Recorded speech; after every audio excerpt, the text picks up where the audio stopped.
Hello football fans. Premier লিগে Manchester city ও Arsenal match মানেই এক আলাদা রোমাঞ্চ। সর্বশেষ কয়েক মৌসুমে প্রিমিয়ার লিগের ট্রফিটার জন্য এই দুটি দলের মধ্যে বেশি লড়াই দেখা গেছে, যেখানে মৌসুমে বেশিরভাগ সময় সিটির উপর আধিপত্য দেখালেও মৌসুমের শেষ ভাগে গিয়ে ম্যানচেস্টার সিটি শিরোপাটি জয় করেছে। এবং এই দুটি দলের এবারের প্রিমিয়ার লিগের প্রথম ম্যাচটিও অনেকটা সেরকমই ছিল। গতকাল প্রিমিয়ার লিগের ম্যাচে এতিয়াদ স্টেডিয়ামে মুখোমুখি হয়েছিল এই দুটি দল, যেখানে ম্যাচে ৯৭তম মিনিট পর্যন্ত এগিয়ে ছিল আর্সেনাল। কিন্তু ম্যাচের একেবারে শেষ মুহূর্তে জন স্টোনসের গোলে নিজেদের ঘরের মাঠে দারুণ এক ড্র নিয়ে মাঠ ছেড়েছে ম্যানচেস্টার সিটি। গতকাল সিটির ঘরের মাঠে দ্বিতীয়ার্ধে পুরো সময়টা ১০ জন নিয়ে খেলেও আর্সেনাল প্রায় ম্যাচটিতে জিতেই গিয়েছিল। কিন্তু ম্যাচের একদম শেষ আক্রমণ থেকেই করা জন স্টোনসের গোলে ম্যাচটিতে সমতায় ফেরে ম্যানচেস্টার সিটি।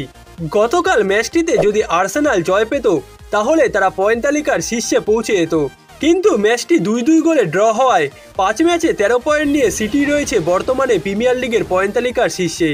সমান ম্যাচে ১১ পয়েন্ট নিয়ে আর্সেনাল আছে ৪ নম্বরে।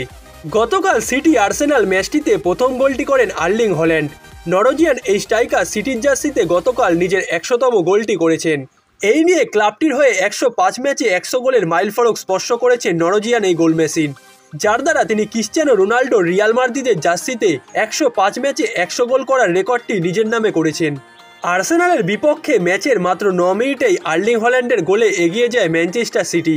তবে ম্যাচের ২২তম মিনিটে সমতায় ফেরে মিকেল আর্তেতার দল।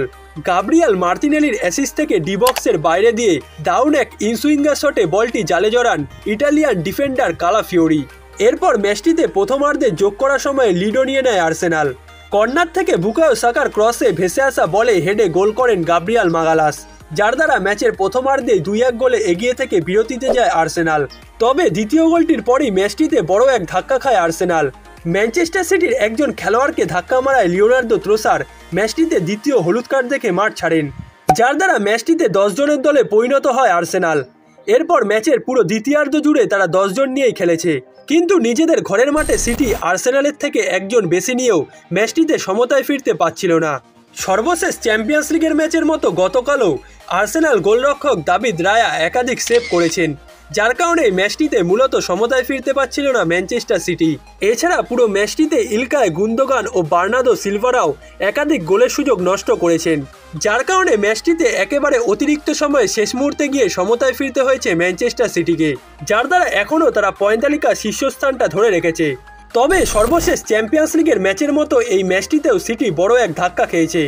সর্বশেষ ম্যাচে সিটির মাঝমাঠের প্রাণ কেভিন ডি ব্রুইনা ইনজুরি নিয়ে মাঠ ছেড়েছিলেন, এবং গতকাল আর্সেনালের বিপক্ষের ম্যাচটিতে সিটির ডিফেন্সিভ মিডফিল্ডার রদ্রি ইনজুরি নিয়ে মাঠ ছেড়েছেন, যার কারণে মৌসুমের শুরুর দিকে নিজের দলের মাঝমাঠের প্রধান দুই খেলোয়াড়কে হারিয়েছেন পেপ গার্দিওলা, এবং যেটা ম্যানচেস্টার সিটির সামনে বড় এক সমস্যা সৃষ্টি করতে পারে।